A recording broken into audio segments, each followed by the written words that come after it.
normally you would shake all of this out. I was really bad at this one. Your shearer interacted with us as people. Normally you would shake this all out. It goes to the processor. It doesn't get mixed into the little fibers. Okay? So from there, we would do what's called skirting. So I'm going to set this down and explain skirting.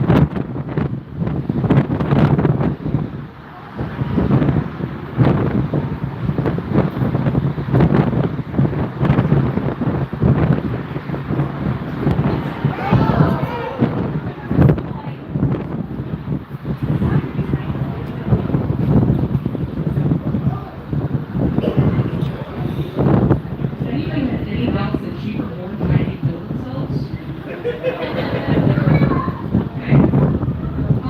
Okay, so skirting is we take the fleece, we set it all out, and we're going to skirt the end of it for anything gross. Any of the food bits, any of the urine nonsense. Nobody wants this on their skin. Okay? It's sitting in gross. So we skirt all this off, and the main reason we do that is unless you're going to process what we call it bone, you have to send this to a fibro, right? And I want to say, maybe when it comes to but so we would normally skirt around the edge, take away all the gross bits, and then the wind helps control the partially. But we would send that to the milk egg process. So from there, it would go, or even if you're processing it, the next step on this would be to do what's called scouring, which is where we wash the wool with really hot water and a detergent. Now, everybody's going to panic and say, that's how you cause milk. I didn't say we're going to agitate. Okay? We let gravity and the water and the detergent do the job and help all that gross lanolin, oil, dirt, whatever other nonsense is in there, filter down to the bottom. Okay? Then from there, it would go and it would get picked and then carded or combed, and then spun and then into your final project. Now, the reason we do this every year for every sheep, sorry, I'm not even second class, I can't say. If anything, I know I would be first. So, there's that. So, the reason we do this every year is because for the last 10 to 15,000 years, we have, as a human race, have bred sheep to keep down wool. Okay? 10 to 15,000 years ago, they were more like the causes of the dwarf that everybody seems to be switching over to, where they grow this nice woolly down undercoat and then shed it out in the spring. There are some sheep that still do that have like wool fiber. Those would be like your Soay, Shetland, something that they use. Sorry, I'm taking this one. So they do what's called brewing. So the Shetlands over here, I did shear them early, I think in February actually. But normally, if you let them go, sometime around the spring equinox, they will break. They stop growing fiber for just like a week or so because of the sunlight, and then you can literally take it and heal it off with your crop. Now, really cool idea if you only have like 3 or 5 sheep. If you have 30 some Shetlands, it's a cool, management practice because for the next 4 or 5 weeks, you're going to be running around the field picking up little chunks of fiber or having sheep running around with what I call little tutus because they've gotten everything else off. So, for a management practice standpoint, we still shear the Shetlands and the Soays and stuff so we can keep the whole fiber.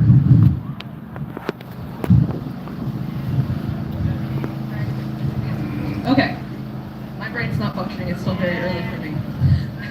Anybody have any questions about why we do this, how I got into this, different breeds of sheep, anything? Really? The most I've ever sheared in one day is 75. I wanted to die that day. My business model is 30 or less because I'm a one-woman show. Granted, my husband and my son are around here floating around, but they don't come with me to every shearing because they have their own lives. So I try and stick to 30 or less. If I like you, I might do more. But sometimes I do like 20 at one stop, 5 at another, and then 15 at another, and then I go home. So it depends on the day, but somewhere around 30-ish is what I'm good at for a day.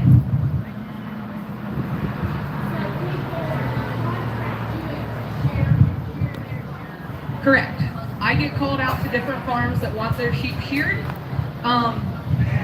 because without me, everything that's in the booths wouldn't happen. So if there wasn't a shearer, there's no way to get the fiber off of the animal. So I'm the first step, other than the shepherd, to get the wool to the vendors. Because the best way that I figured out how to describe why we have to shear every sheep every year is, imagine every Easter you get a wonderful new hand knit sweater. The only problem is you cannot take off that sweater until somebody helps you next Easter. If nobody helps you next Easter, you get a second one to wear, and it keeps going. Okay? So everybody's heard of Shrek the sheep from down there in New Zealand, where he was missing for, 7 or 8 years? I don't remember. But he had more fiber on his body than what he weighed. Okay, and the only reason they were able to catch him is he could no longer physically get up and run. And we call that wool bound. And I've seen that a couple times, and it's not pleasant, but we try and do every sheep every year to keep them as comfortable as possible, because it's the man-made problem that we've created.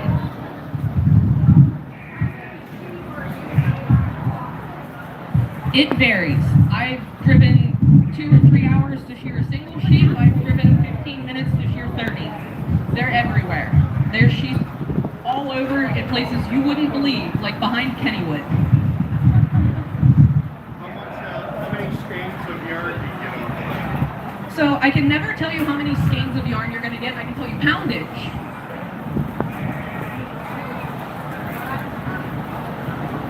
So that's about a 3-pound fleece.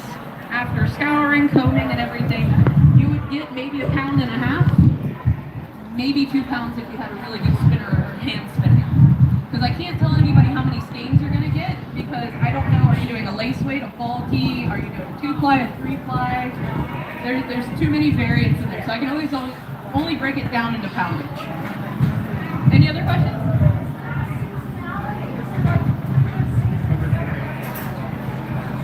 So everybody tries to do it close to or around breeding season. So springtime, the beginning of March is the beginning of my season. There are some breeds, like a couple of the breeds that I brought with us today, like the Wensleydale, the long wools, the Coopwort. We would do those twice a year, once in the spring, once in the fall. And that's based off of management practice, because commercial mills can normally only handle about 8 to 10 inches of fiber stable. Some of those long wools, like the Leicester long wool, can grow upwards of like 18 inches in a year. So if I let that go from like March to March, unless I'm hand spinning, I can't send it anywhere. So we split the difference and do twice a year so we can still have it commercially spun. How old do you have to be before it is for the first time? Most of our wool breeds, we wait until their first year. So sometimes they're a year, sometimes they're closer to like maybe like 14, 15 months, depending on the seasonality of stuff.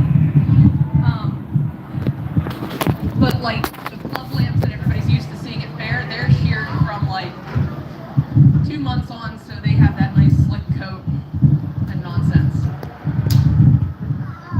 Any other questions? You don't. Another wonderful thing that we've done over the last thousands of years is breed for a fight, flight, or freeze. A lot of my farms, if you act a fool while the shearer's there, you get the one-way ticket to like freezer camp. So we've bred for that freeze. Like if you saw, she wasn't very friendly when we got her here, but when I tipped her onto her butt, she did the freeze response. And that's really something, now that I've taken over at Ross Farm, we're going to keep around, because it makes my life a world easier. Any other questions? Okay, I've got 8 different breeds of sheep over there. If anybody has any questions about breeds or anything, or wants to check out what she looks like now that she's been shorn down, you can also feel free to come up here and touch the fiber. Just please wash your hands afterwards. It is a raw fleece. If you can tell, I'm shiny. I'm basically waterproof from now until about September because of all the lanolin. I take my pants to the car wash before I put them in the washer. But feel free to come up and touch. And if anybody has any other questions, I'll be at the table or up here for a little bit, okay? Thank you much.